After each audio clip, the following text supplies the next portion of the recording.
2024 को लेकर बीजेपी के खिलाफ एकजुट हुए विपक्ष में अभी तक सीट बंटवारे पर कोई सहमति नहीं बन पाई है।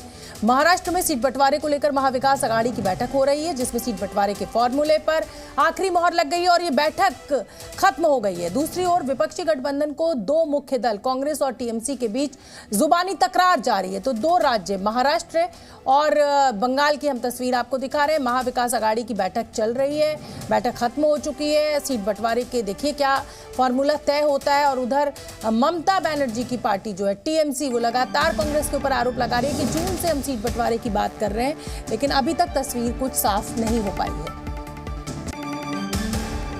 तो मुंबई में महाविकास अघाड़ी की अहम बैठक खत्म हुई है। सीट बंटवारे के लिए एमवीए की ये बैठक थी। अश्विन पांडे जी न्यूज संवाददाता मेरे साथ लाइव जुड़ रहे हैं। अश्विन, क्या कोई सहमति बनी या फिर एक और बैठक बस खाते में जुड़ गई और वही ढाक के तीन पात? जी बिल्कुल, आज भी बैठक बिल्कुल बेनतीजा रही, क्योंकि जिन दो और पार्टियों को बुलाया गया था, तीन पार्टियों को, जिसमें सपा, जेडीयू, इसके अलावा वंचित बहुजन आघाड़ी, इन पार्टियों के साथ जो बातचीत रही, जो सीट शेयरिंग का फॉर्मूला रहा, वो पूरी तरह से तय नहीं हो पाया है। और साथ ही नाराज़गी आज यहाँ पर दिखाई दी वंचित बहुजन आघाड़ी के नेताओं की तरफ से, क्योंकि जो बैठक चल रही थी उन्हें पहले बैठक में अंदर लिया गया, उनसे कुछ बात हुई और इसके बाद उन्हें बैठक से बाहर किया गया कि आप कुछ देर बाहर बैठिए।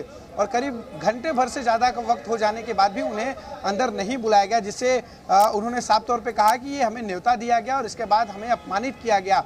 वंचित बहुजन आघाड़ी को जो है पहले शिवसेना के साथ उन्होंने गठबंधन किया था, लेकिन शिवसेना चाहती थी कि वंचित बहुजन आघाड़ी एमवीए के साथ आए, जो प्रकाश आंबेडकर की पार्टी है। यहाँ पर आज की बैठक भी पूरी तरह से बेनतीजा रही।